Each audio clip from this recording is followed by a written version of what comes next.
We do have some special people here this evening.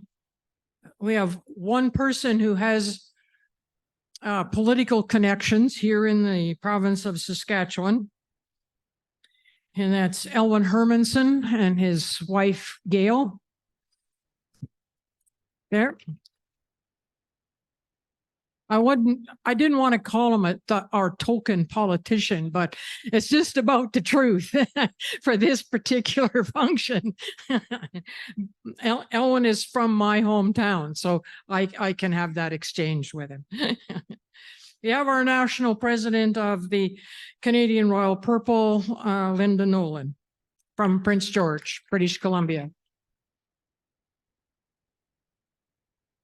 We have a national, just to show you that that all Royal Purple members are not female. We have a national director with us, Brian Braun, and his wife, Vicky. Brian is the member. Vicky, we haven't signed up yet.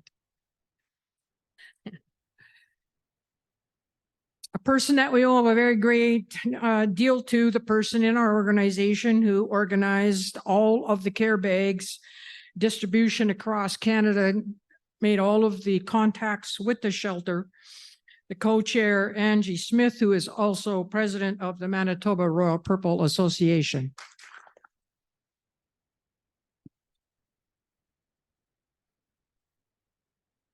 Representing the British Columbia Royal Purple, we have Vice President Cicely West from Port Coquitlam.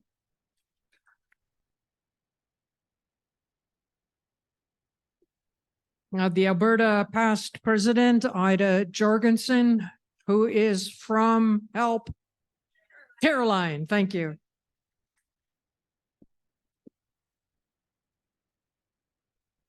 Okay, from Saskatchewan, our provincial president, Darlene May from Kindersley.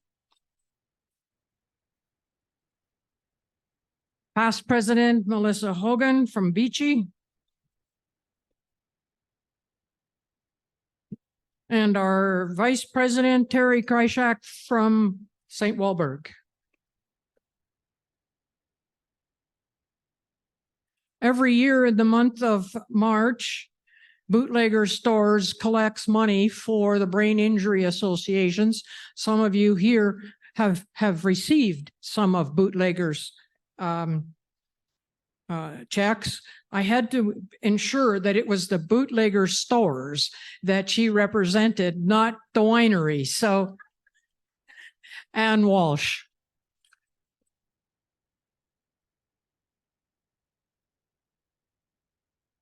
One of our sponsors, Barbara and Daryl McKinnon from Fifth Avenue. They've worked with us all summer long. The list is long, you guys. We have Barb Butler, the president of the Saskatchewan Brain Injury Association. Michelle McDonald, executive director of Brain Injury Canada.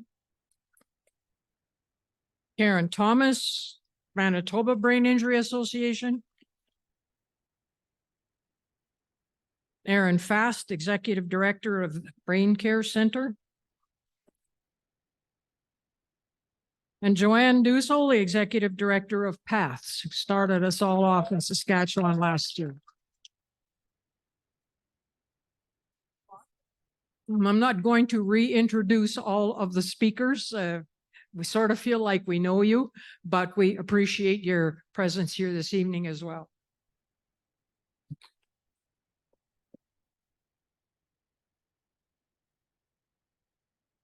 Okay. I should introduce myself. I'm the MC for the evening. My name is Sandy Lougheed. I'm the immediate past president of the Canadian Royal Purple. You don't need to clap.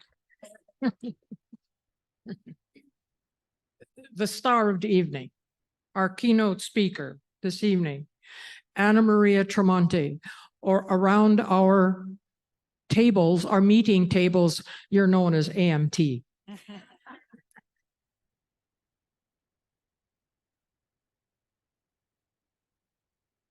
Anna Maria has been a journalist and interviewer on CBC's The Current.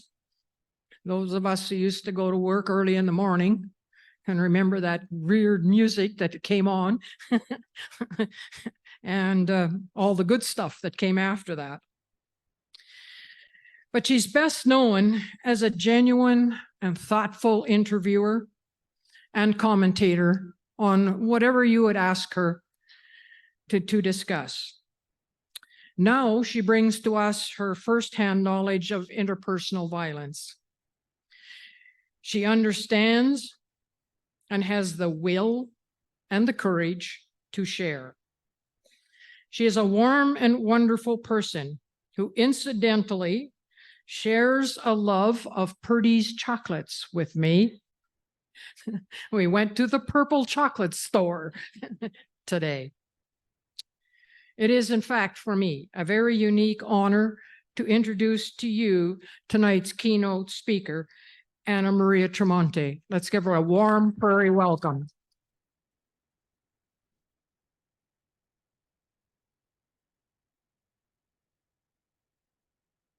Put that there. Hi, everyone. That is a warm welcome. Thank you.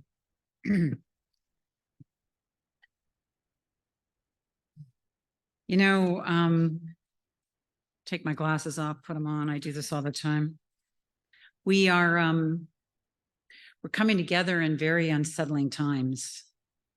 And I got a stopwatch here that I start just so that I know how much I ramble so that I don't drive you crazy. But anyway, okay. I'm not checking my texts. I'm checking the stopwatch. You know, here at home and around the world right now, lots going on, really unsettling. The war in Ukraine, the conflict in the Middle East, it's accelerating as I stand here. And as I sat here listening today to all the amazing speakers who have been up here today, and I heard more and I learned more about that intersection between IPV, gender-based violence, and brain injury, I realized that as a journalist and as a person, everything I've learned as an adult, I could say that I've learned from somebody's trauma.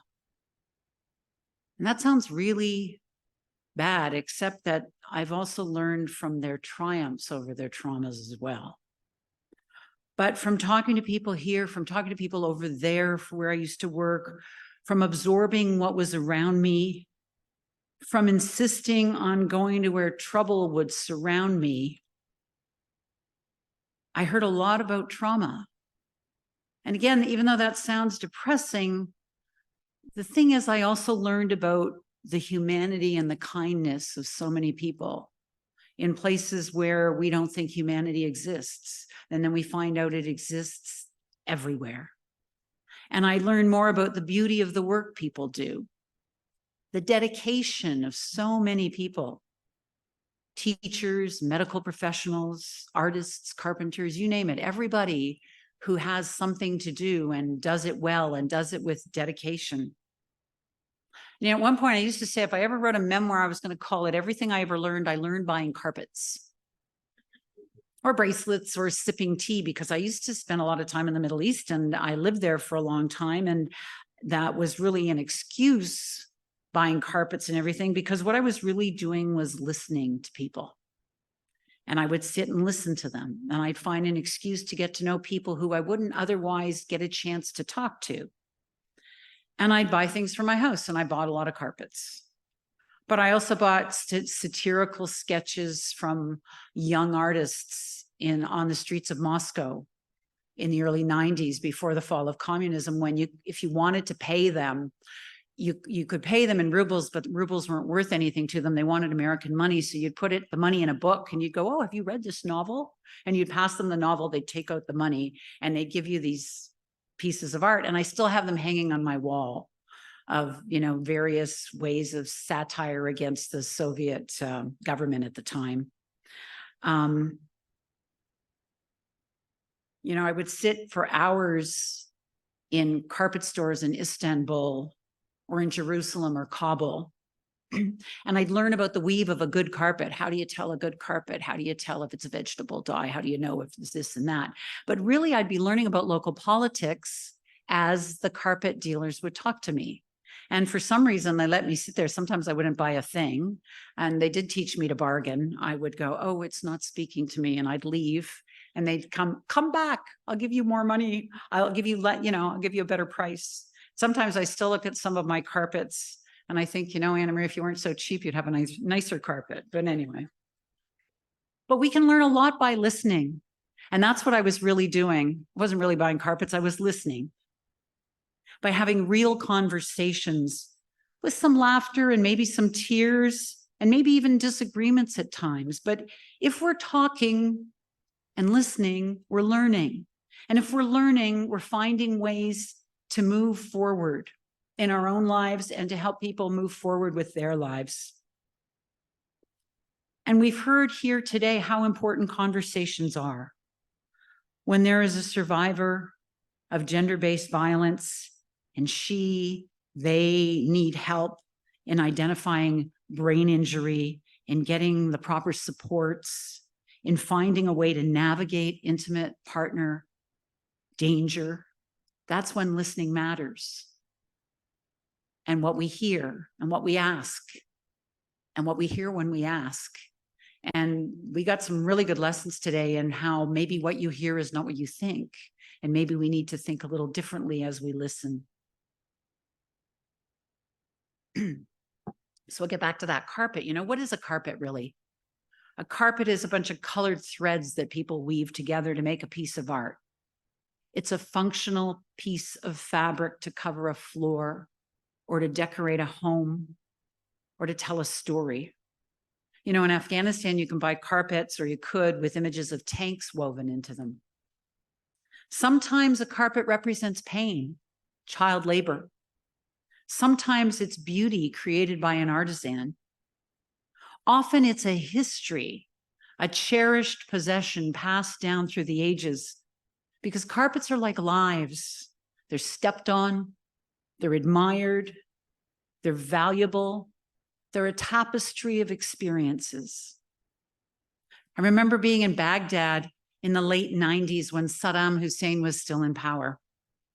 And I was ushered into the basement of a tiny shop, and the room was piled high with carpets and all sorts of other gleaming Middle East treasures. And I was in my element: silver bracelets, woven wall hangings, intricate designs. But as I sorted through and walked around and looked at the things in that little shop, I saw these beautiful pieces at bargain prices. And I realized I can't buy anything here, because I understood all of those things were available to me, a Westerner, that carried all this culture and all this beauty and all this memory as they were passed down through families, because they were available because people who were destitute were selling the only things of value they still possessed. And I remember it really clearly. I just felt like a looter, and I left the place.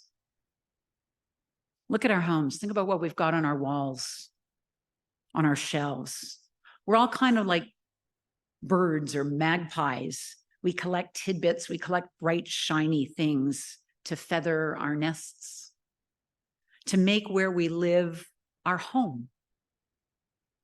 But what happens when that home that we take so much pride in, that we decorate, that we get special things that give us memories? What happens when that home becomes a trap? When those nests that we feather can no longer cushion us? That's the story of so many people who sit in this audience, and so many people who we all know, and who so many of you are trying to help. I remember walking down a street on a dark night in Halifax. There were a lot of trees on this street, some really nice houses, and my own apartment was at the end of this long street in a low-rise building. And there wasn't a lot of traffic. It was already dark. It was early evening. It wasn't terribly late. But, it was quiet and dark. And I was essentially on that street alone. And I was walking along with a grocery bag. And I kept looking over my shoulder because it was a little bit creepy. And I was telling myself, you better hurry up, because in the news at the time, and I was reading the newscasts at the time, so I knew this, there was a story that police were warning that a man was randomly attacking women on the streets. So there I am, hurrying along in the dark, looking over my shoulder, and I've already got my keys ready to go. And I'm thinking, hurry up, Anna Maria, it's not very safe. And as I get closer to my own place, I stop in my tracks, because I realized I was in greater danger when I went in my apartment and closed the door than I was there on the street. I was 24. I'd been married not even a year, and I was in an abusive relationship. And in that moment, I understood what so many before me and after me also understand, that the place we call home, the place that is traditionally a haven for us, it's supposed to be our safe place, is anything but safe to those who are trapped in a cycle of intimate partner violence. Now, that was more than 40 years ago.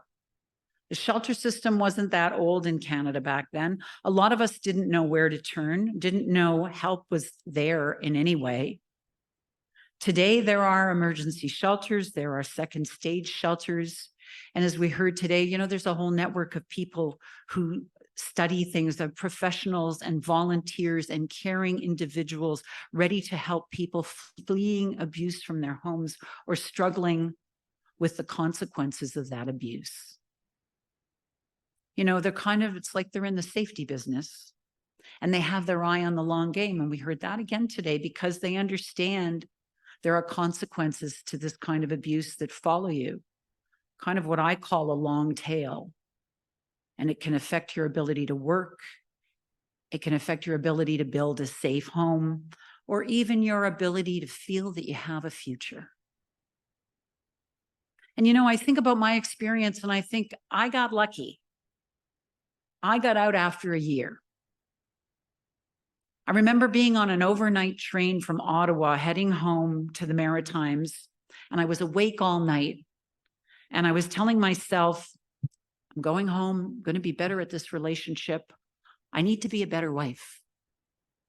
And I was telling myself, look, it's your fault. You say the wrong things. You gotta learn not to say those things, and then it won't happen. And when I got there, it was an overnight train. It was early morning. And I was all set to tell him, we can work this out. I'll be better. And he was already up. He had the coffee on. And I got a coffee, and he had a coffee. And he sat across from me in the living room. And he looked at me and he said, if you don't leave, I'll kill you. It's just a matter of time. So I left. I drove from Fredericton to Halifax into the arms of friends who, until that point, had no idea. They thought we were the perfect couple.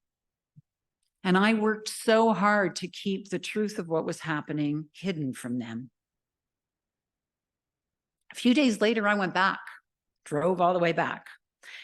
And he was enraged. And he made it clear just how much he could hurt me. So then I really left. And, a few days after that, I had a long scheduled job interview at CBC. We hadn't been in Fredericton that long, and I was going to go for a job interview at CBC. I had only worked in the private radio system until that point. And I had to pick what I wore really carefully. I had a blouse with a collar that was high enough because I had his fingerprints around my neck. And I didn't want anyone to see it. He was a journalist too, and everybody knew him. And I thought if they saw that, they wouldn't hire me because they would think I had done something wrong and they'd be on his side. I got that job and my career took off at CBC. I went from radio in Halifax to radio and TV in Edmonton. There's somebody in this audience today who actually, when I got to Edmonton, I lived with him and his wife for 6 months. I had a support system. From there, I went to Ottawa, to Parliament Hill. I went to Berlin, London, Jerusalem, Washington. In between, I covered the war in Bosnia. I went in and out of Moscow a lot. I was covering some of the biggest stories in the world. And I kept meeting people who were traumatized. And I would tell myself, like, look, if this had to happen to you in your marriage, at least something good came out of it, because I felt that I had a greater degree of empathy that I might not have had this not happened to me. I suddenly understood that if nobody knew what was happening to me, then I don't know what's happening to other people. I don't know who I'm passing on the street. And so maybe I need to have more empathy as I talk to people and listen to what they have to say. It took me years to realize, as I went to war zones and everywhere else, that I was also trying to shine a light and understanding on the trauma of others, because I couldn't really deal with my own. I thought it was over. I thought I dealt with it, but it was still kind of hanging on. My silence about myself was because there was a part of me that remained so very ashamed. I didn't want people to know that I'd been abused. I thought they would judge me. And I realized much later that I was still judging myself. On one level, I was just fine. I found meaningful work. I had a great career. I had lovely friendships. I was moving on. But some days, a lot of you know this, the memory just stops you. Some days, other people's experiences leave my veins turning as I listen. Listening today to some of the things that happened to people, again, I could feel something going on inside of me. So when I chose to be public about it all with a podcast, I thought it was time to talk about it. It was until I was starting to feel like a sin of omission. I could talk to other people about what happened, but I could never talk about what happened to me. And I thought, I didn't want to say, as I interviewed somebody else, oh, well, let me just tell you about me. So I never found the place to do that. But it kind of felt off. The more I didn't talk about it and the more I covered these issues, it felt kind of awkward. And so when I decided to tell my story in a podcast, I thought I had gotten rid of all of the self-blame and shame. I had been, I like to say, through 3 countries and 3 sets of therapists, and I had dealt with everything. When I decided to do my podcast, I thought, oh, some stuff is going to come up. So I'll get a therapist to hold my hand through it, and I'll record our sessions, and maybe I'll use a little bit. And then COVID hit, and I couldn't travel back to the places where I had experienced the abuse. And I ended up leaning more on the therapist, Farzana doctor, a lovely person who was so very helpful. And in the course of recording my therapy sessions with her, and in the course of writing out all of these things that had happened, because I told some people, but I'd never gone into a lot of detail, I identified even more shame that was still there. And I remember one day I was thinking about this. I was thinking that the blame and the shame and the pain, they were all kind of like braided together. But then I thought about it some more, and I thought, well, I understand none of this was my fault. I didn't need to blame myself anymore. And I understood that the shame, intellectually, I understood that shame's not mine to carry. And then I looked at the pain and I thought, it's okay to say you were in pain. I used to think, I got out after a year, I would talk to people who went through things more horrendous than I had been through. And I know it's not a contest, but I just thought, you don't need to think about your pain, look at their pain. And I gave myself permission. And when I gave myself permission to identify the pain, I could also say, well, that was in your past. And you can pull those things apart, and none of those things belong to you anymore.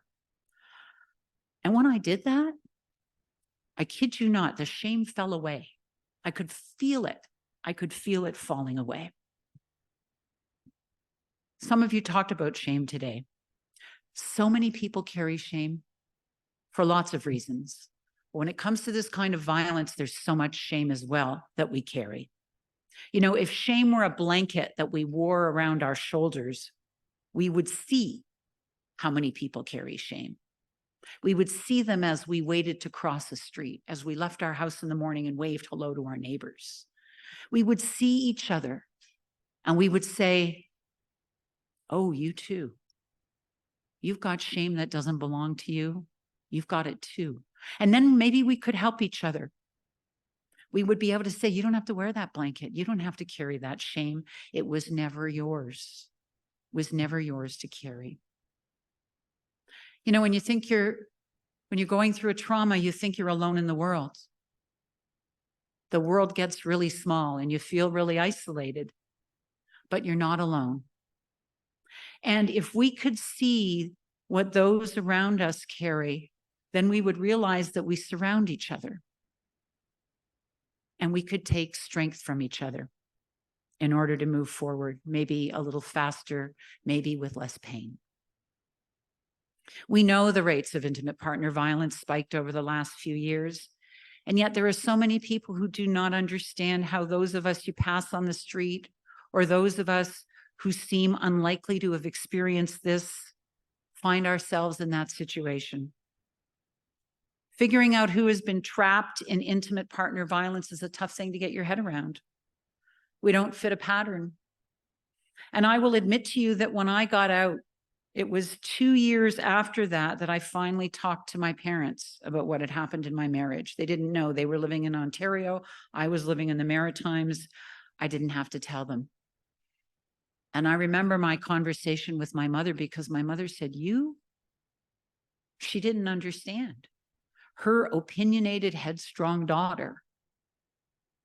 We had a lot of talks. I didn't seem like the stereotypical victim, but that's because there's no such thing as a stereotype. It's because it's not about who we are. It's not about what we do. It's about what the abuser does. It's about who they are. It's about abusers who use coercive control. And you know, coercive control did not exist as a phrase in the early 80s in relation to this when I was going through this. And even though I heard the phrase, I did not understand it in relation to gender-based violence until very recently. But people have spent a lifetime looking at intimate partner abuse and looking at coercive control. And they define it as akin to a kidnapping, a pattern of behaviors that succeeds in isolating and controlling a person so that they question their own sense of reality, so that they conform to behaviors that will placate a violent abuser. It involves physical violence, we know that, but it doesn't have to. It can be verbal, psychological, a combination of that. It can be financial, economic control, control of your time, your access to your family and friends. And that isolation can last 3 months or it can last 30 years. And it can lead to murder, especially if the controlling abuser feels they are losing control. If someone finds out about the abuse, for example, or if the person tries to get out of that relationship. But sometimes it's hard to see. I remember talking to a woman in Britain. Her name is Jane Monkton Smith, and she writes about coercive control. She's a homicide expert. She was a cop in her early 20s in Britain, and she didn't understand why she would show up at scenes of violence, and she didn't understand why the women didn't leave. And she kept going to these things, and she started to learn more. And she ended up going back to school, became a criminologist and then an expert in homicide. And she actually looked at the steps of coercive control that, if left unchecked, can lead to murder because the control just keeps accelerating. And she talked about a story as a young police officer going to a home where there had been a murder, where a man had murdered his wife of decades. And all the neighbors said they were a great couple. They were always together. We never saw them apart, which she said was in retrospect a flag. But they couldn't figure it out. And she was with an older police officer who had more experience in identifying this. And he went into the kitchen and he opened the cupboards. And she said she had never seen cupboards that were where everything was so neatly lined up. And she says, that's not to say people who are neat is a problem, but this was the hint that the control over her to be a certain way was so extreme that you could see it in her kitchen. But the neighbors never saw it. It was hidden. And, you know, we learn a lot about coercive control and these these different things that you identify. And, as Necca McGregor was underlying today, when we talk about coercive control, that period of separation, of getting away from the abuser, is where the risk of femicide becomes even greater because they're losing control. Now, perpetrators don't fit a stereotype either. They can be anyone in any profession. We have seen the news stories: doctors, lawyers, politicians, directors, engineers, news bosses. My then husband was a journalist. The first time he beat me, I was stunned. I didn't know what to think. I didn't know how to react. And I remember looking at my back and seeing it was covered in bruises. And I thought, wow, do I ever bruise easily? And then I realized, no, you don't. You bruise when somebody does what he did. But there I was that evening, and I was very subdued, and I was confused, and I was covered in bruises. And he sat down next to me and he said, "You drove me to this. You made me do this." And that phrase, "Look what you made me do," it's a common refrain from an abuser. And in my confusion and in my pain, I absorbed that message and I absorbed the blame. So when it happened again and again and again, I would blame myself and I would hate myself for it. But if the man I married thought I was the one responsible for violence against me, and he was a journalist who assigned other journalists, decided what stories they should cover, what do you think he would have done if somebody pitched a story about domestic violence? I'm guessing he would have suppressed those stories. That's not a story. He would have killed the story. He wouldn't have let that story go forward. Respected journalist, after he kicked me out of our home, he would not let me back in to get any of my stuff for months. And when he finally agreed that I could go in and get my things, it was a weekend when he was going to be out of town to receive a human rights award for his reporting. So no, we don't know who the abusers are. We walk by them every day as well. They are neighbors, they are coworkers, they are bosses. We can't spot them in a crowd because we can't see them. We don't suspect them. The other stereotypical view of this is that this is a private matter between two people.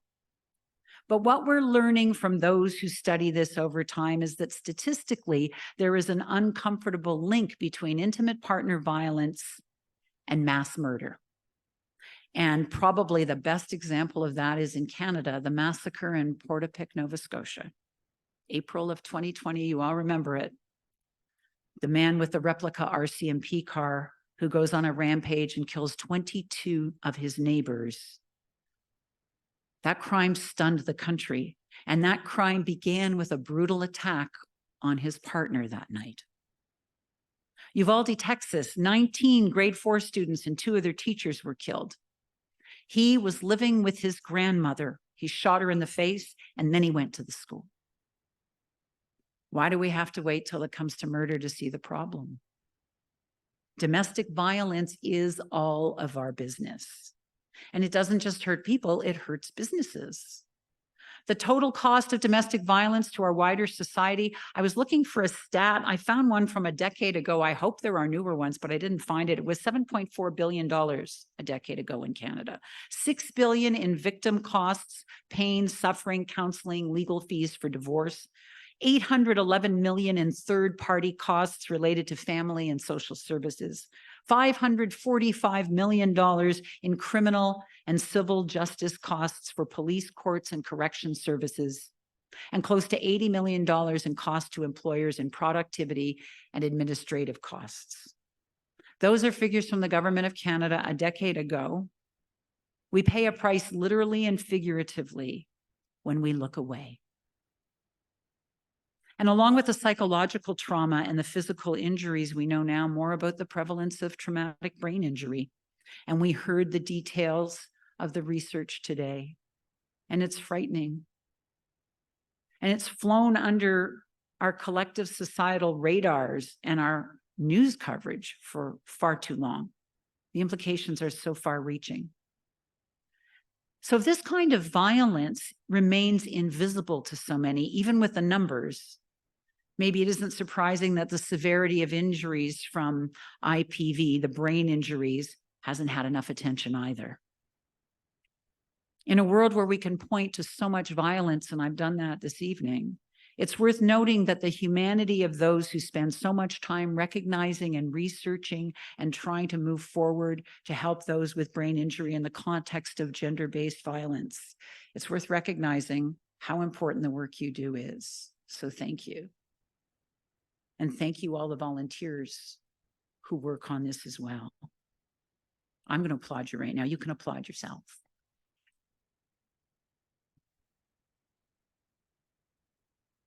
And you know, the work of today's speakers, by naming things and tracking it and exposing it, their work enlightens us all. Another big misconception is that people make the assumption that those who endure gender-based violence, intimate partner violence, are weak. And we absorb that view, but we are anything but weak.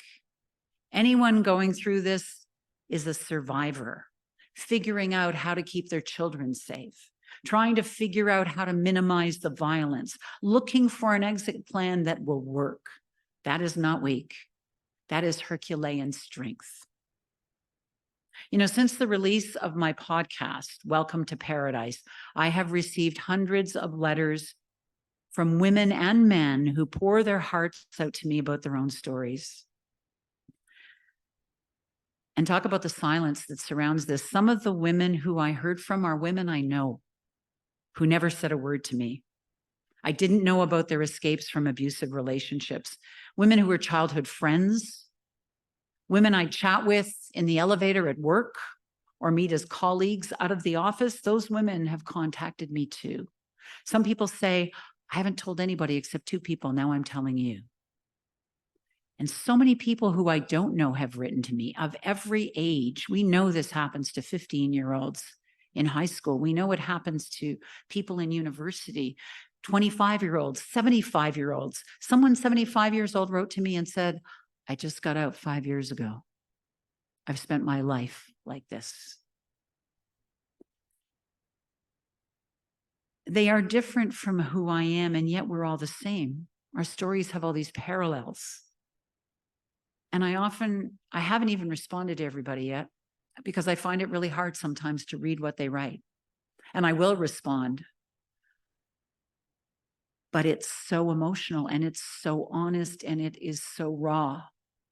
And it could be from someone who has just escaped or someone who, like me, has been out of an abusive relationship for 40 years, but the things that linger continue.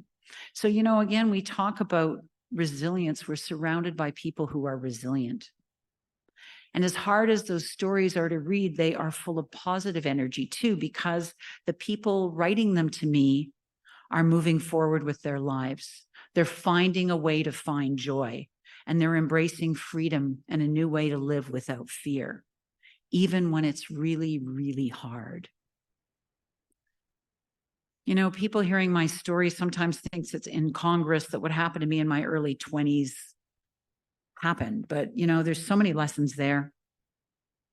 You know, I had potential that had not been realized, and I think about how many other young women was I passing on the street in my 20s who had even more potential than me, who were sideswiped even longer than I was, who maybe never got away. You know, like I thrived because I got out.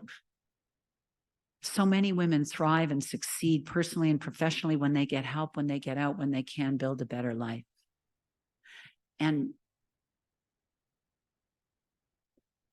again, when I talk to people about their traumas, I also talk to people about how they did get out or how they have triumphed now. And we've seen these stories today. And it's worth remembering. And it's worth remembering for the people who are still in these situations that there can be a way out. There can be a better future, because sometimes it's really hard to see that. And, you know, we have seen real progress. We're seeing the introduction of Kira's Law, where judges must take abuse history into account in child custody cases. Claire's Law in Canada was adopted first here in Saskatchewan. It's supposed to allow access to information about whether a new partner has any kind of a criminal history of gender-based violence. In Montreal, there was the sentencing, 18 months in jail, I believe was the number, of a prominent sports writer and podcaster, Jonah Carey, for the abuse of his partner. He had 14 letters of recommendation from prominent individuals in Canada and the US in the sports world. But the judge refused to give them weight. He told him those letters were his attempt to control the narrative. And he pointed out that that was typical of the nature of what women have to endure all the time. And so he would not accept those letters, those character references. And yet we have so many reminders of what still must be done. You know, the story of Helen Naslund in Alberta, her abuse by a husband for decades, and then the legal system, and I'm saying legal system, not justice system, that when she went to trial, willfully ignored what she had endured for all those years. And, you know, I just talked about my podcast. Jana Pruden of the Globe and Mail has a podcast out right now called In Her Defense. And Helen Naslund talks about those years in that podcast. It is well worth a listen. And she talks as well about why it was so hard to escape, how she had tried, how she didn't know what else she could do. How do you leave a farm in a small place in rural Alberta and not have him know where you went? How do you take your boys out of that and not have him know where you are? And, you know, she talks about that in really just raw terms. We've seen judges and prosecutors who are slow to understand. You know, when I went to court, it was so long ago that you had to prove abuse, or you had to prove a reason to get a divorce. And mine was, of course, abuse. And the judge, I had to list instances for the judge. And he looked at me and he said, I can't believe it was that bad. I was on the air every morning on CBC Radio Fredericton. I sounded okay. And I never forgot it, because I thought, oh my God, he's not going to give me a divorce. He's going to make me go back there. I didn't know that he couldn't do that with that moment, but I'll never forget that he said that. And I was so mad about that for years. Police seem indifferent to early pleas from concerned neighbors. We know that's what happened with the Portapique murders. The neighbors had called and nothing had happened. My neighbor called the police one night. It was really late and it had been a really bad day. And he had gone upstairs, and I was actually getting ready to go to sleep. I had an early morning radio job, and I was going to wear my clothes with my boots beside the sofa and my keys in my pocket so I could run out again. And there's a knock on the door, and it's two police officers. And I did what so many other people do. They wanted to know how I was. Then I'm going like, why? And like, I just told them there was nothing wrong. Where's your husband? He's sleeping. Was there a problem? No. And I kept trying to close the door. Can we come in? No. Can we talk to your husband? No. They did tell me that my neighbor downstairs called. They probably shouldn't have done that. And I remember I was angry at her because nobody knew. And now she knew my secret. And I remember thinking about her as the bitch downstairs. That's how far down the rabbit hole I was at that point in time. You know, I talked about that in the podcast, about turning them away, about thinking she was the problem.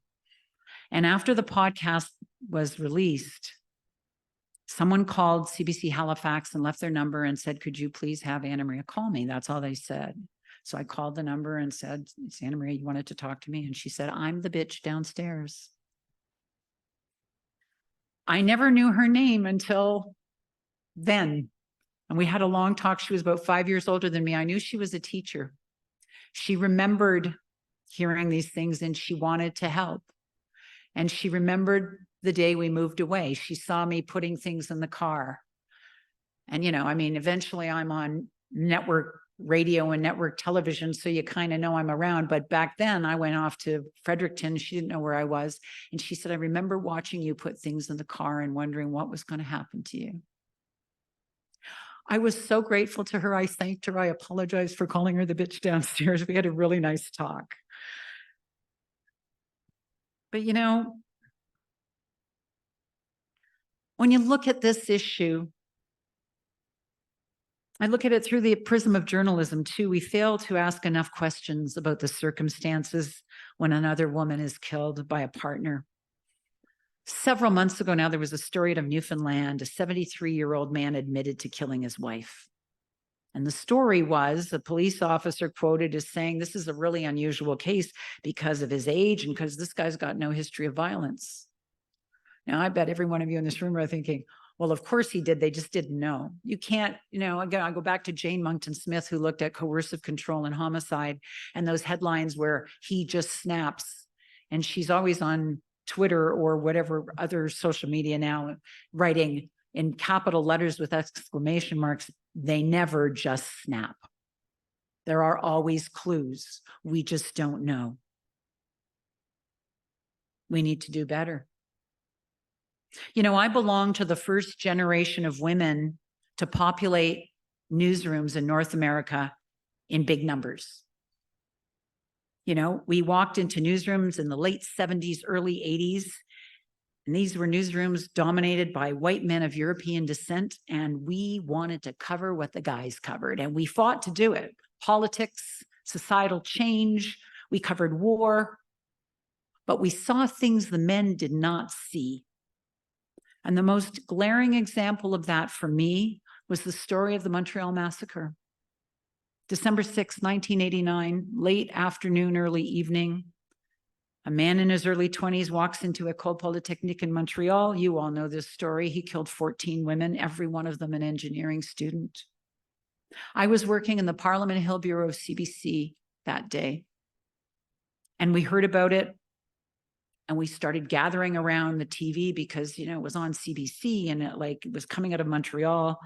And this is a huge story. It's a devastating story. And, you know, when I think back, some people in our Ottawa bureau would have been sent to Montreal to augment the coverage for the National that night. And the rest of us stayed in the bureau late that night, covering the political fallout.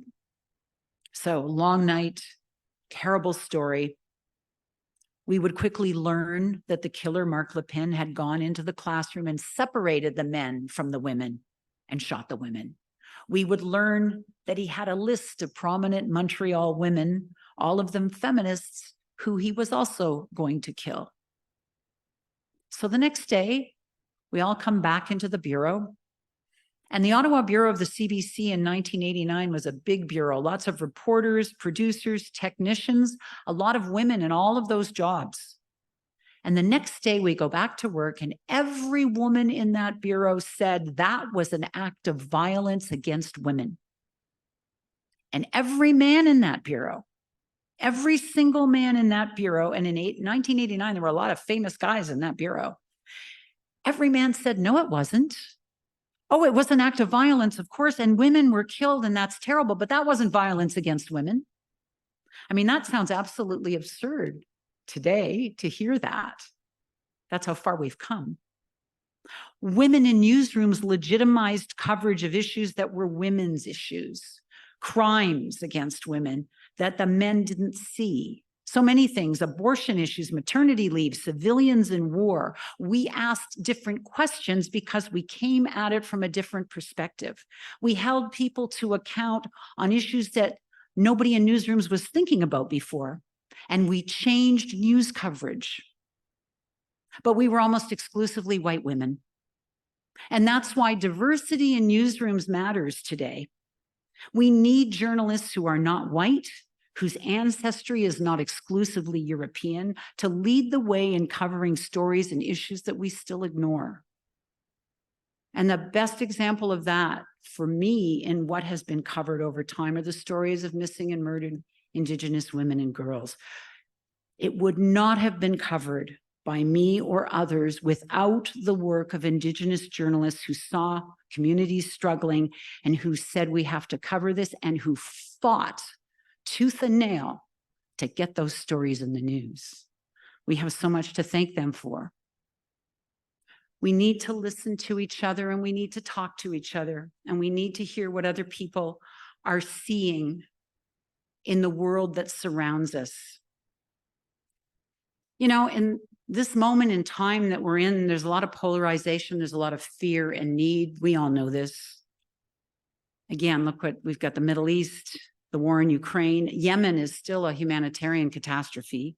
And here in Canada, political rivals are verbally vicious. It almost seems petty when you look at everything else going on right now. And then in the midst of this, there's the other violence, the war at home, the violence that goes on in individual homes that is still so hidden. And yet the casualties continue to pile up. The Canadian Femicide Observatory for Justice and Accountability says close to half of all solved homicides in this country are femicides. They are committed by a spouse or an intimate partner. One woman or girl is killed every day on average in our country. In Canada, once a week, a woman is killed by her male partner. What about the ones who survive?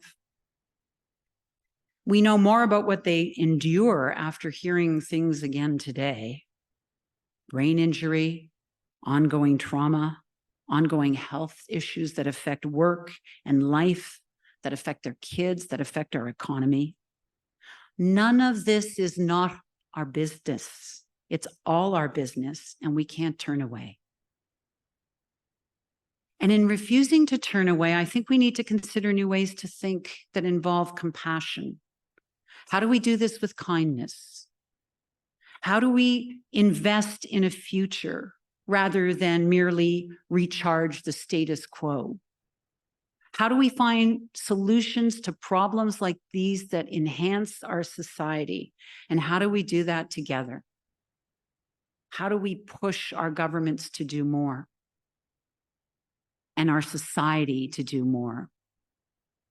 We need to think big and we need to think small because, of course, small things grow large. And conversations matter and words matter. You know, I remember I did a story on a man years and years ago by the name of Roger Caron.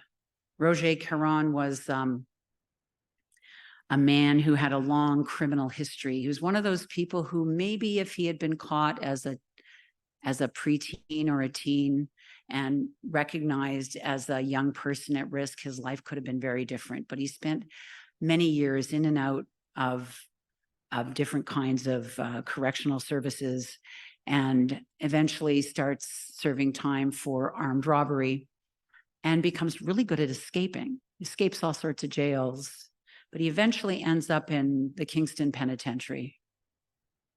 And he's in one of those cells where the guard, you know, swings the little metal thing aside to bring in the food or to look and see what he's doing.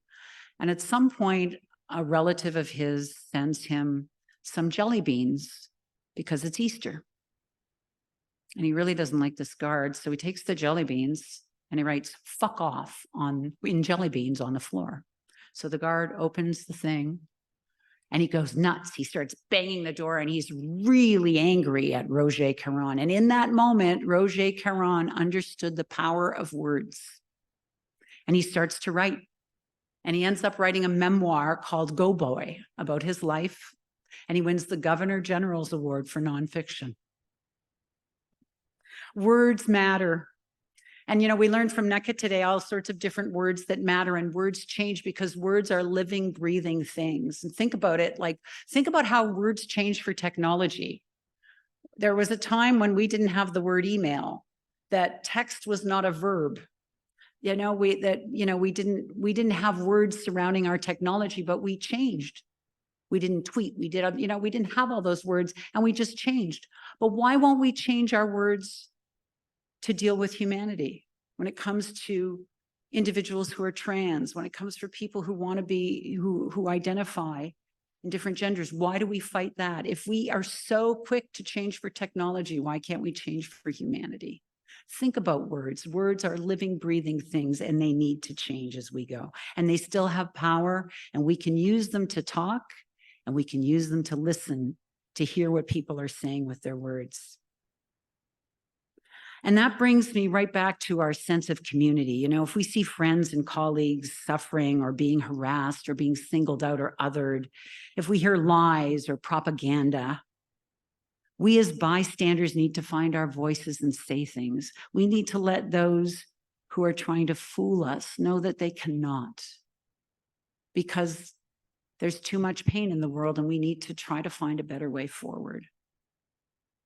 You know, and I think about new ideas and, you know, how do you find a new idea? Who do you look to who can help you think about thinking in new ways? And I think about a conversation I had a couple of years ago, really rambling conversation, was a pre-tape, otherwise it never would have happened. And we ended up using an hour of it with the great Werner Herzog, the filmmaker, cult hero, great big thinker. And I was listening to him talk and I'm watching him, and he's what I call a generous interviewee because he was just so forthcoming on his thoughts. And I was trying to think, okay, how does this guy think? Like, what's going on in his head? So I asked him a pretty benign question about what he was working on, thinking that might give me some insights into his thought process. And when I ask what he's working on, he starts talking about thieves in his kitchen. Well, I've got these thieves in my kitchen, and I'm looking at it and I'm thinking, what the heck? He's talking about a break and enter, and I want to know about how he thinks. And I keep listening. And then I realized, I said, oh, you're talking about ideas. He said, yeah. I said, well, why do you call them thieves? He says, well, I don't invite them in. So I think, what ideas could you have? What ideas do you have that come in uninvited? If you open just a little window in your mind, what ideas will come in to allow you to find a new way? What can you share to help us all move forward? What can we all share with each other toward a less violent future? You know, we've heard again today really important conversations on the research and the ways that people are moving forward.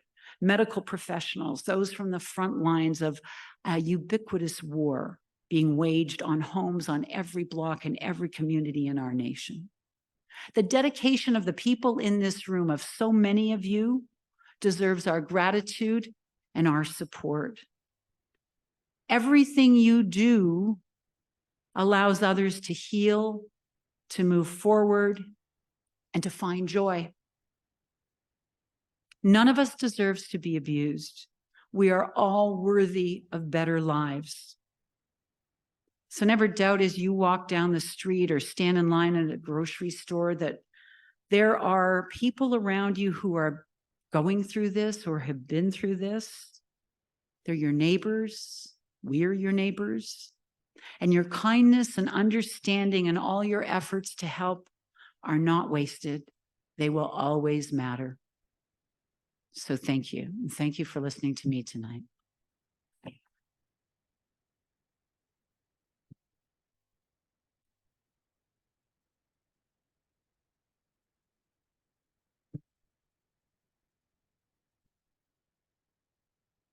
Thank you. Now this is where I move over.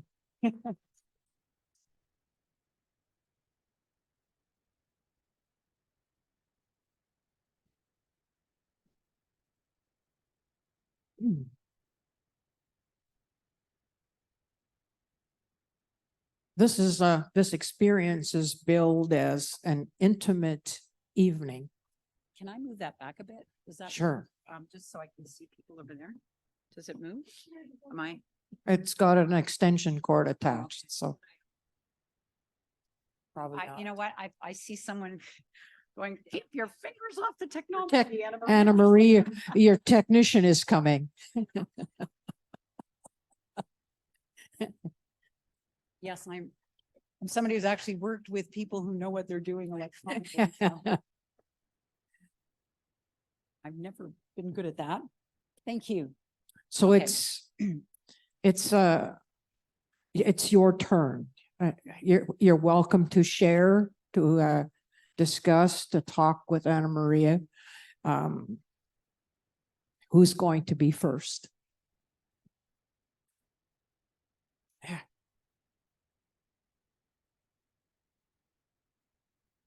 I want to go first because you mentioned coercive control.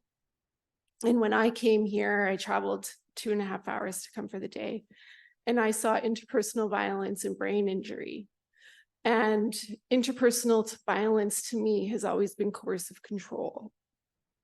And domestic violence and assault would be brain injury. And then you mentioned that words matter. And I know there's a lot of social services people in the room, and words really do matter. When we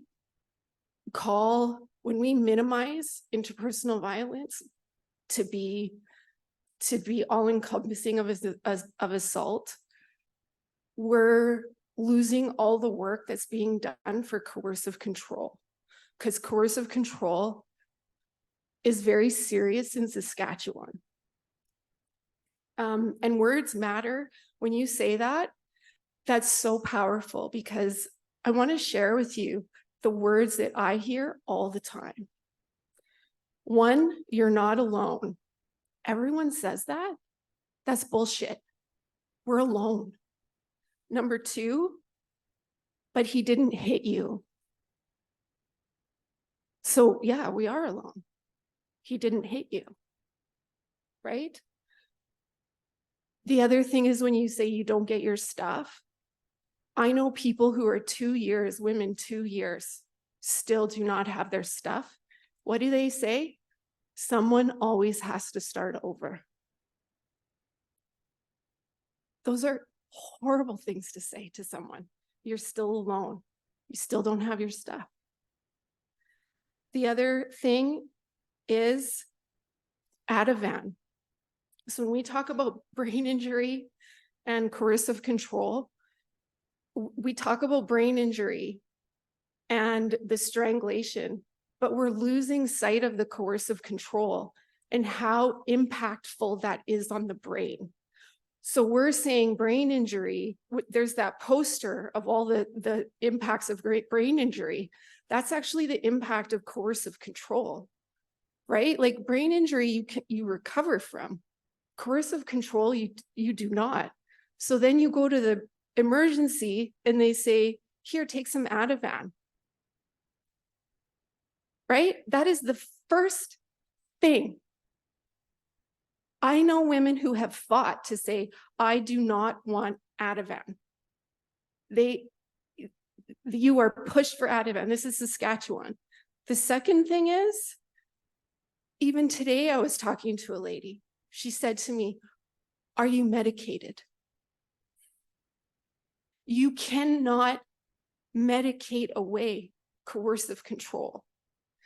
And I wanted to talk first because coercive control is a huge issue in rural Saskatchewan, because we cannot talk about it, because the coercive control is from every single person in the community. And women are the worst perpetrators of coercive control because they support the gossip and the judgment and the rumors and the crazy making that happens. And in rural Saskatchewan, you can't talk about it because there's no privacy, there's no secrecy. The social services are completely connected into the rumors and the gossip. And the women, I truly believe that the victims of coercive control are the people that the community is saying, she's crazy. And I just wanted to really flag that for you guys, because interpersonal violence and brain injury, coercive control needs to be in there. And so I just really love that you brought that up.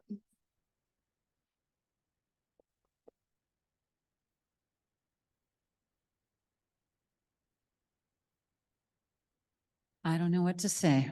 It's a very powerful thing that you said. I think, do you want to speak to Sandy, the issue of, yeah, no, I mean, I don't know if people can recover always from brain injury. There are experts here working on that. It's not, and I think the issue, you're right, like it's not always physical coercive control. It's very, very hard. And yeah, when you're going through it, you are alone. But I believe you don't have to be. But part of that is understanding that there are other people going through it, and maybe including some of those people in the community who are so quick to want to shut someone down might be dealing with their own shame and not know how to deal with it. It's such a complicated, layered thing. You know, in 2023, it's, you know, there's so many people who know so much about this. There's so many people doing such good work when we're making advances on so many areas, and yet it is perpetuated, right? I don't have an answer for why that is, except for what Karen said earlier today about the patriarchy and her magic wand that would smash the patriarchy. But it's, you know, it doesn't make logical sense that so many of us care so much about having this ended, and it is perpetuated. And that speaks to our society. And I guess, I don't know. I don't have a good answer for you. I'm sorry. I think we all have to agree that we want to keep working towards something better. But that doesn't help somebody in the moment. I know that. But maybe somewhere along the way, it does start to help somebody. I think in some ways it's almost parallel issues. The control issue is, I mean, I live in rural Saskatchewan, so I know what you're talking about. Try and be a woman on town council, or or a woman on Coffee Row. Like our Coffee Row, the men still sit over there and the women still sit over here. So at least the women do get to talk without the interference of their husbands. The brain injury part of what we would experience. I think we have to recognize both, I guess, is what I'm saying. They're not exclusive. They may be partners in the issue. And I mean, we've concentrated in our organization on the brain injury awareness part of this issue, but your statements certainly, I mean, ring true for me when you're talking about rural Saskatchewan.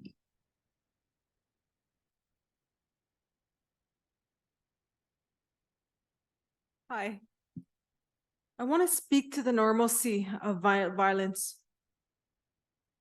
Because in Canada, unfortunately, it's too normal. It's so normal that situations like what this woman's talking about with rural, those conversations, the conversations in coffee shops about another person, they don't even realize that normalcy of that behavior. It's all these normal behaviors that need to get unlearned. All these things that need to get stopped and talked about in a different manner. Stopping that person from doing that lateral, that backbiting, all those pieces. And where we can do the change is by listening to people of influence like yourself. So I thank you for making that podcast. I thank you for coming forward and sharing your story as a journalist who's had a remarkable career and has done things that most women don't normally do. Put yourselves in working environments that are mostly male dominated. I gotta say thank you for that. I also gotta really encourage that dialogue to change. Because if we're gonna change society, we gotta change the way that we see this violence. Call it out, work on it strategically as one body. That was all that I was really dying to say, and it was sitting inside of me because I was sitting there going, how can I help you? I want to come to you and I want to help you because I understand from working in rural and understanding the patterns of violence that are in rural compared to urban settings. Thank you. Thank you. Listening to you, I just wondered, I just had an idea and I don't know if it can work, but you know, when I would get ready for an interview that was going to be really tough about, you know, with somebody, maybe accountability or just a tough interview because it was a tough subject, I would sit with a producer and we talk about it. Maybe three of us would talk about it. How are we going to do this? What are we going to ask? How are we going to get them to open up? What can we do? So when we talk about the kinds of things that people like spew out, and you know, you don't know, like you can't always say anything because you don't want to, you know, you don't necessarily want to tell them what's going on in your own life or something, but maybe there are ways that if somebody says things that are hurtful and destructive and it's like recurring, if there was a way to kind of ask, like think about what you would say, like talk amongst like a few people who trust each other, think about what you would say, like, why are you saying that? Like, why do you see it that way? Like just something really almost like quiet, not threatening to them, but to kind of stop them in their tracks, you know, to say, well, why would you say that? Or what are you afraid of? I remember one question that I never asked somebody in an interview. And I'll tell you it was an interview. This was long before COVID. It was an interview with somebody who was very stridently anti-vaccination. And I was getting all my interview information in a row and I had these questions and I was going to come at her hard. And I asked her these questions and and when I finished, my people who I knew and people I worked with said, oh, that was a great interview, Anna Maria. And I went home that night and I said to my partner, did you hear the interview? And he said, yeah. And I said, what did you think? And he said, well, you beat up on a civilian. Why'd you do that? Like, why'd you go after her? She wasn't like a person accountable for it, but you really went after her and I felt for her. And I went, oh, you're right. And, you know, cause I had that journalistic thing, oh, I'm going to get my clip, you know, and I thought, what should I have asked her to have a real conversation? And what I should have said was, what are you afraid of? Like you have that view because you're concerned about something. Explain to me what it is, as opposed to saying, how dare you have that view, right? So is there a way in those times when people, you know, really say things that are hurtful, that don't help move forward and don't help, that we could have in almost like a little toolkit to say, if the conversation goes this way, maybe I could ask this. That might help. I don't know. Yeah. Yeah. And, you know, sometimes you just have to say, I don't know if this is the right word. This is kind of what I'm thinking, and ask somebody. I've done that a lot too, because words change, right? And sometimes if you just ask, people are grateful that you ask because that means you want to learn and you want to hear them, right? But thank you for what you said. Thank you. That another person? Hi, Hi. thank you so much for being here and for spending time today. You know, being the keynote speaker, you could have just shown up this evening, but you were here throughout the day. You listened, you heard, you cared. So thank you for that and for your podcast and your wonderful career. As a former journalist, I'm fangirling all over the place tonight. However, I noted when you were speaking about your former spouse and you noted he was a fellow journalist and quite esteemed in your world. I have a similar experience. My former partner is a very respected lawyer in our community. We were together for 22 years. It took me a long time to make the decision, but I still, 15 years later, I still have this hesitancy of sharing my story in spaces where people he knows might be there, or it might affect his reputation. And that pisses me off. So, but I'm curious to hear from you on that, having left him after the time you did and still continuing in the world of journalism. What was that journey like for you? And what was the perception like for you in terms of what you would disclose and when you got to the podcast and his reputation and name in the world and how that affected you? Well, I made a decision not to use his name in the podcast. I just used his first name, and his family was not pleased with that either. Spoiler alert, he actually died right in the middle of me getting ready to do this podcast because I wanted to talk to him. I thought there was enough time that had gone by that he might actually have some thoughts about what had transpired. And, you know, I thought that would be, and I was warned, well, that could really go south. You know, he might tell you you made it all up, you know, like he might sue you, you know, anyway. But I just didn't talk about him at all. Like I remember I moved across the country too. So I moved to Edmonton, but I remember that he was in the news for something. And somebody from a very convoluted story, I won't get into it, but somebody from the Globe and Mail called me and they said, you know, I want to talk to you about Pat. You used to be married to him. And I said, I'm sorry, I can't help you. Well, can you confirm you were married to him? And I said, I'm sorry. I would not admit that I was even married to him. And because I was ashamed that the marriage ended after a year. I was ashamed of what he had done to me. So I just like wanted to shut them down. And it was like a masterclass in how you get around like as a politician. I just kept saying, I have nothing to say. I'm sorry, I can't help you. And it's like, you're a journalist, I'm a journalist, I have nothing to say. And finally the guy, and you know, but so I wouldn't ever say anything. And then he was, you know, when I did tell people close to me that it happened, they were far away, you know, so it wasn't an issue. But I know people who have wondered about that, right? And it's also that thing about they might not believe you. They're going to believe him because he's got the big job, the big name, or they're going to see it as a piece of gossip as opposed to something that still really has emotional weight with you, right? So it's a really hard thing. And then now, I mean, especially post Johnny Depp, I mean, people sue for stuff like that, right? I mean, you know, that's where words matter too. It's very hard to do journalism on some of this stuff because you leave yourself open to defamation suits, libel suits, right? So it is very hard. So there are all these protections still around an abuser.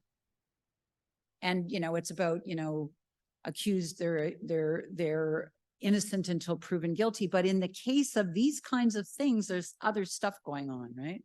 So I don't have an answer, but I know other people who really struggle with that, right? And of course, what they also do is they build that up, right? Like, and we know so many of people who do that are repeat offenders. They're doing it to someone else. It wasn't about you, it was about them. And so, you know, it's really hard. It's a hard thing to live with even decades later.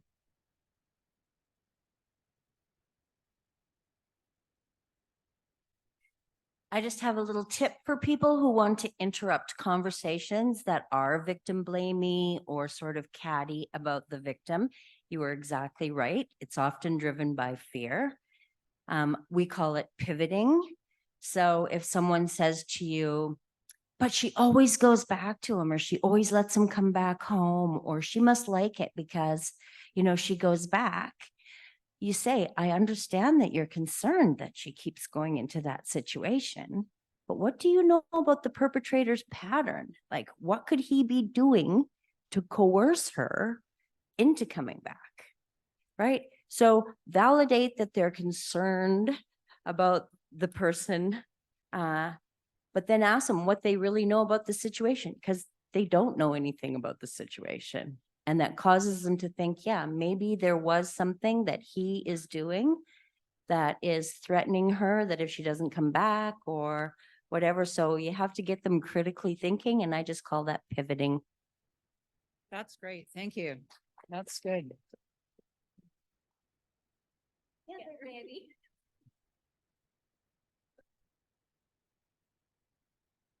Hi. Thank you for this evening, and thank you everyone for being here and your willingness to not just show up, but bring what you do and care about, because we need each other laterally. I say that because so much of our culture, society, and what we're immersed in is horizontally designed, particularly coming from all the injuries that I know my people in Ukraine, historically in my family, have both experienced and then brought over here as settlers in this province, and then reenacted those unhealed traumas onto their children, which I am an adult of. So I know in this province, we have a long history of unhealed trauma, unhealed brain injuries from those of us who had members of family in the war, and who have enacted and reenacted that upon each other in this province. What I want to speak to is, you said, Anna Marie, that this has flown under the radar for some time, for too long. And I want to, from my own research, I want to connect some dots in hopes that it may provide both some comfort in knowing how, but also it may stimulate horror and understanding how we perpetuate it. My understanding is that violence perpetuates in gaps, and you spoke to that. There's a long history of the crazy woman needing to be burned at the stake, needing to be outed, needing to put them out of town and have them die. Our province is very rural based. There's gaps between community. There's gaps between understanding. There's gaps between empathy. There's gaps between resources. There's gaps between access to those resources. And in my experience and understanding, much of this comes down to class and capitalism and access, and the way we structure our way of power through money and through how we distribute that. My understanding is that the responsibility to solve any of this is always downloaded onto the least resourced. The responsibility of any violent situation is downloaded onto the least resource to solve. That can be an individual in the family. That can be an individual group in the community. That can be an entire race of people. That can be an entire gender of people. And so when that least resourced aspect is completely fundamental in propping up this system, to me, it means that I live within my needs, my basic living needs, and everything beyond that gets redistributed to the places that need it most, need it second most. Any financial resource, any material resource beyond my basic living needs immediately gets transferred laterally, sideways, in community to the people that need it most, second most, third most, and we keep going. I don't know if that makes any sense to what people understand, but that means a complete shift in the way that we live our lives. So I want to propose that when you look at that, do not look at that alone. Look at that together. Mourn and grieve loss of what you understand means to be successful, means to be, I don't know what, powerful. Look at how much our strata of class, capitalism perpetuates and counts on people being, women being crazy to prop it up.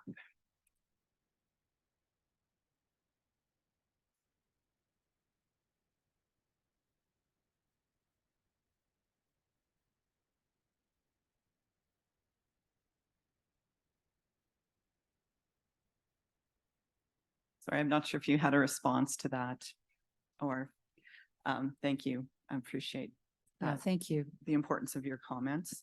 Anna Maria, thank you so much for your career, for covering this issue throughout your career, for coming forward, the bravery, which shouldn't have to be brave to come out to come out and name yourself as a survivor of intimate partner violence.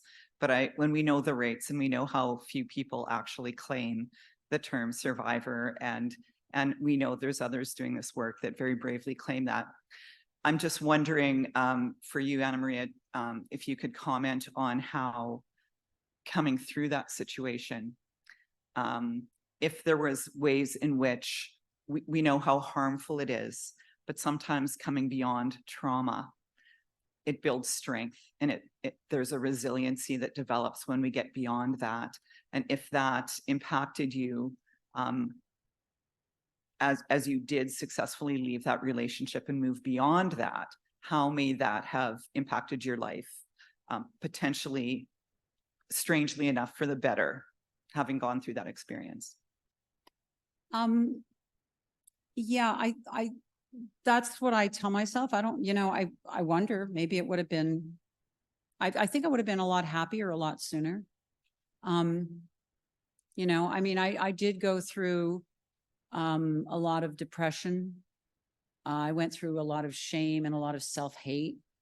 I used my career where I could find success. Like that made me feel good, but I think I remember when I got out of that relationship, I remember thinking, you're not bad at this journalism thing. You're not very good at that relationship thing. So I kind of put my focus on the job, and that was unfair to me, right? I wasn't so bad at relationships. I was just like, again, that was about blame, right? So in some ways, I don't know what I wanted. I wanted to prove something to myself, I think, in the end. Nobody was telling me I had to prove anything to them.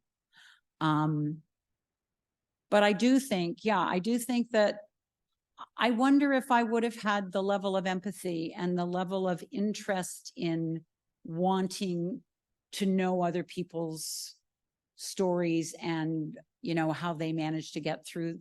Like, I think I always had that curiosity, but I'm not sure it would have manifested that way. So in an odd way, maybe but I think I don't see that as like the good that came. I think that speaks to what so many people who have been through something like this, again, are much stronger than a stranger would give them credit for, because I mean, we're surrounded by incredible, again, mostly women, people who identify as female. We're surrounded by incredible people who have built incredible lives and done wonderful things for other people, coming through the fire and the terror of those destructive relationships, right? So, I mean, that hopefully gives other people hope. When we start to say to people, what have you been through? Or, when they see that we're open to hearing their story, we start to see how many people survive terrible things. And it's really humbling, frankly, what people go through and still come out and help other people with. But so I don't know. I think, it really wasn't until I started working on this podcast that I was talking to a really good friend who was a documentary maker, and she said, leave room for discovery. And I'm like, yeah, whatever. I know my story. And I discovered a lot of things. And she said to me, well, your whole insistence, and it was insistence. I used to fight tooth and nail to keep going back into Bosnia. She goes, your whole insistence on covering Bosnia was about that. And I went, oh my God, I had not thought of that. I'm not totally unaware, unself-aware, but I had not connected that dot. So I guess we seek things, right? And maybe I would have thought different things. Maybe, I don't know. Does that answer your question? Good question. I don't have a concrete answer for you. One more. That's me. Yes. So in full transparency, I'd been actually interviewed by Anna Marie a number of years ago, a documentary filmmaker. I'd been part of a documentary on gender-based, intimate partner violence. And I was invited to speak with you very early, ridiculously early. And I remember sitting in that little studio and feeling this amount of, it was love, right? There was a really kind, open, generous energy that was sort of oozing from you. And I had learned by then, because it was relatively early in my advocacy journey, but I realized very early that I was probably speaking to another survivor, right? But I didn't know because of the level of empathy. So my question to you, first of all, my gratitude to you is that you're doing this, right? You're out. I recorded, I think, about 45 minutes of your speech. I'm not going to display it for anybody, but it's just for me. Yes, you saw me. My question for you is, how much grace do you give yourself, right? How much kindness are you giving back to yourself? And how much love are you sort of bathing yourself in, recognizing everything that you've been through, and also recognizing that you are now, since your podcast, you're now this poster child for gender-based violence. And are you walking in grace and love and kindness for yourself? How much are you wrapping yourself in that? Wow. Well, first thing I want to say is I was in awe of you when you came into the studio, because that documentary, which again, full disclosure, was made by a very close friend of mine. It's called The War at Home, and it's very powerful. And I was in awe of the work you did to help other women through really incredibly hard things like court cases. And then at some point in the documentary, you talk about yourself. And so it was a privilege to be able to talk to you in that interview. Okay, now I'm losing my thoughts. I'm kinder to myself than I used to be. I think that there were times, though, that I was going through something that I found hard, and I would say to myself, oh, come on, look what you've been through. You can handle this. If you could get through all that stuff back then, you're good. Come on. And so I would use it that way, you know. I think when I got out of that whole thing, I was still dealing with a lot of self-loathing and self-blame.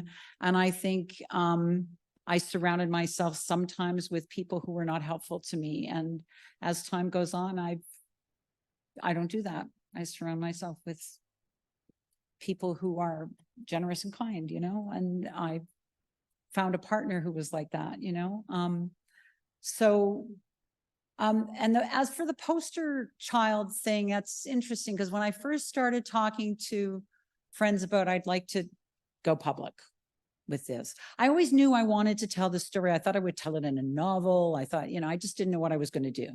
And at some point I went, you know, you're not getting any younger. You're going to do this story. What are you going to do? And at one point, because we were doing a lot of these stories on the current, and we were doing like a lot of in-depth interviews, and I went to one of my executive producers, and then I went to another one because it never happened under that one. But I went to a few executive producers and said, look, this is what happened to me. Some of them already knew, like I'd go on the road with a producer, we'd talk, and I would tell them, you know, but I said, you know, the next time there's a big issue of gender-based violence, maybe there's a way I could talk about myself. You know, because sometimes we would do whole 90-minute specials on issues, or week-long specials, and every one of those producers said, if you're willing to do that, we'll find a way, you know? So I thought I would end up telling it that way. And then I was listening to a podcast called Longform, and they were talking to a guy named Brian Reed at NPR, who had done a podcast for Serial called S-Town. And S-Town if you haven't heard it, you can bit of a spoiler alert, but it was about this guy who called this NPR reporter and said, you know, he lived in small town Alabama, maybe one of the A states, Arkansas, Alabama, I can't remember, not Alaska. And you know, it's a small town and there's been this murder and nobody knows. And so he finally goes to this town to meet this guy and do this story that he thinks he's going to get in. And he gets there, he realizes that story's not there. But this guy is such a character and he keeps talking to him and he's got all this tape and then the guy dies. And he knows he's got a story, but he doesn't know the story. And he said in this long form interview, which was an interview about making his podcast, he said, we decided to treat the story like a novel. We brought in novel consultants and we storyboarded around the room and out down the hall. And I listened to that and I went, oh my God, what do you know how to do? You know how to tell an audio story. Why don't you tell the story you want to tell as a podcast? And then I went to the CBC, the head of podcasting. I just kind of, she was always in really early in the morning. Nobody was in really early in the morning except the people at the Current, because we went to air at 7:30 for Atlantic Canada, and I was in it. We were all in at 6. Our director was in at 5. And Leslie Merklinger was always in there at 7 a.m. working before anybody got there. And I'd see her in the kitchen, you know, and so I went to see her and I said, I've got this podcast. This is the shorthand. And she goes, oh my God, well, like, if you want to do that, we will do that with you. And then she let, like, 5 years went by. She was very patient with me.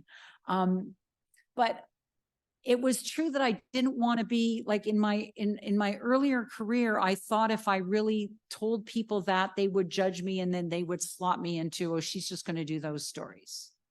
And I mean, people always think they're going to be slotted into certain stories. I know journalists who have PTSD that won't tell the bosses because they think they'll never get to cover conflict again, you know? So, but anyway, but anyway, I thought about that. And then but I'm at the point in my life where I used to think, oh, I don't want that to overshadow the other work I do. And now I feel if you know nothing about my work except that, I'm good with that. Because I think that's as valuable as anything else I've done. And it matters to people and it mattered to me. And there's a whole, you know, I mean, I thought I might help a few people.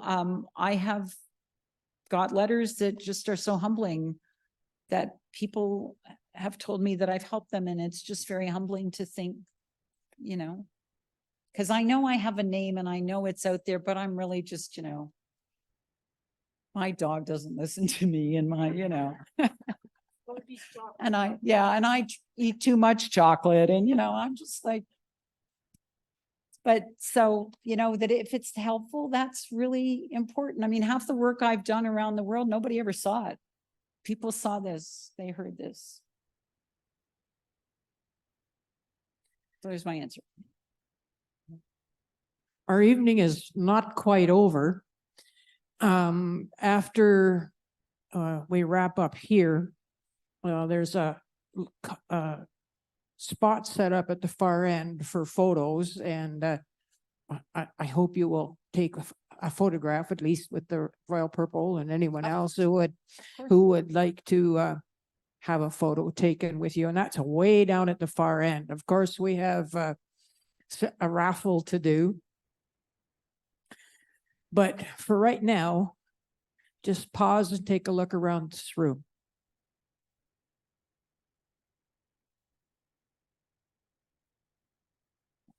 And think about how special this day has been. Then there are people in this room from all across Canada, all sharing their stories, all sharing their caring. It's the first time this kind of symposium was put together by the Saskatchewan Brain Injury Association, and it's the first time for us as a caring organization to fully recognize the impacts of Purple Thursday. Do you think we have had a Purple Thursday?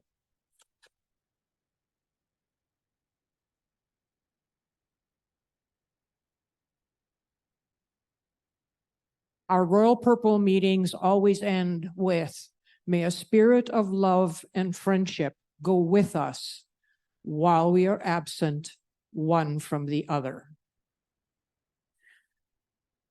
On that note, the bar stays open until 10 o'clock. The pictures stay open. The sharing stays open. So share away. Travel home well and safe. And thank you for being here. Thank you.